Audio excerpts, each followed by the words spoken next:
नमस्कार दोस्तों, आपका हमारे चैनल कथा आरती संग्रह में स्वागत है। आज हम आपके समक्ष शुक्र प्रदोष व्रत की कथा प्रस्तुत करने जा रहे हैं। सनातन धर्म में प्रदोष व्रत बेहद शुभ माना जाता है। एकादशी के समान ही हिंदू धर्म में प्रदोष व्रत का बड़ा महत्व माना गया है। हर माह से कृष्ण और शुक्ल पक्ष की त्रयोदशी तिथि पर प्रदोष व्रत रखा जाता है। प्रदोष व्रत देवों के देव कहे जाने वाले भगवान शिव को समर्पित होता है। भाद्रपद मास के शुक्ल पक्ष की त्रयोदशी तिथि को शुक्र प्रदोष व्रत है, जो कि आज यानी 5 सितंबर को रखा जाएगा।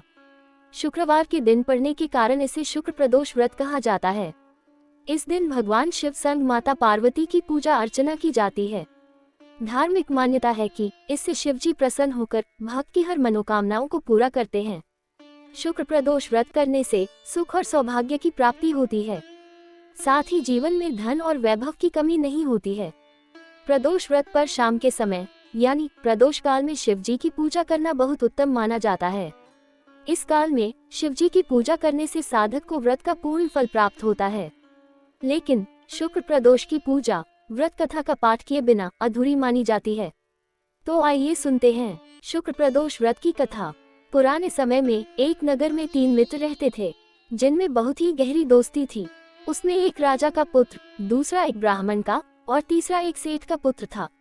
राजा और ब्राह्मण के पुत्र का विवाह हो चुका था, लेकिन सेठ के पुत्र की शादी के बाद कोई गौना नहीं हुआ था। एक दिन तीनों दोस्त मिलकर स्त्रियों पर बहस कर रहे थे। ब्राह्मण पुत्र ने स्त्रियों की प्रशंसा करते हुए कहा, नारीहीन घर भूतों का डेरा होता है। सेठ पुत्र ने ये कहानी सुनते ही अपनी पत्नी को घर लाने की ठान ली। फिर सेठ पुत्र अपने घर गया और अपने फैसले को अपने माता पिता को बताया।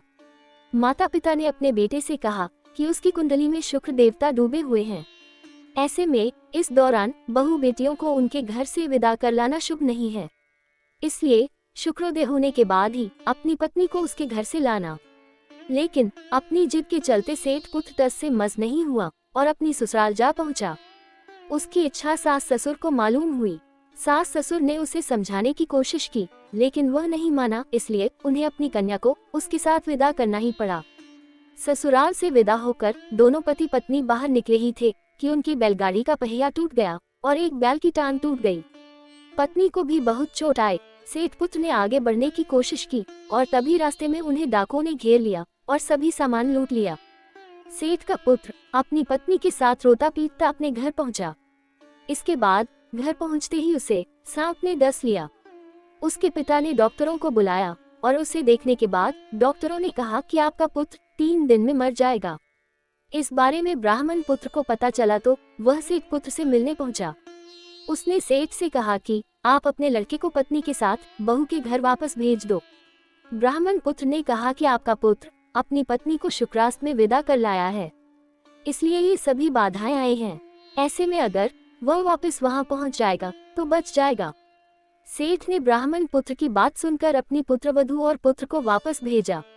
वहां पहुंचते ही सेठ पुत्र की हालत सुधरने लगी और वह धीरे धीरे पूरी तरह स्वस्थ हो गया। शुक्र प्रदोष व्रत की दूसरी कथा। पौराणिक कथा के अनुसार एक नगर में एक ब्राह्मणी रहती थी। उसके पति की मृत्यु हो गई थी। अब उसके पास कोई सहारा नहीं था। वह सुबह उठकर अपने पुत्र के साथ भीख मांगने चली गई। वह भीख मांगकर खुद का और अपने पुत्र का पेट पालती थी। एक दिन घर लौटते समय ब्राह्मणी ने घायल लड़के को कराहता देखा। ब्राह्मणी को उस पर दया आई और वह उसे अपने घर ले आई। वह लड़का विदर्भ का राजकुमार था। शत्रु सैनिकों ने उसके राज्य पर आक्रमण करके उसके पिता को जेल में डाल दिया था और पूरे राज्य को अपने हाथ में ले लिया था। इसलिए वह बार बार मारा फिर रहा था। वह राजकुमार ब्राह्मणी के घर में रहने लगा। एक दिन एक गंधर्व कन्या अंशुमती ने उस राजकुमार को देखा और उस पर मोहित हो गई।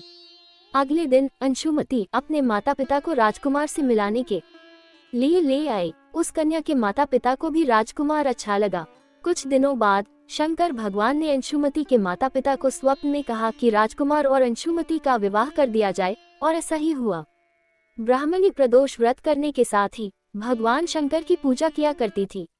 राजकुमार ने प्रदोष व्रत के प्रभाव और गंधर्वराज की सेना की सहायता से विदर्भ से शत्रुओं को खदेड़ दिया और फिर से अपने पिता के साथ खुशहाल जीवन जीने लगा।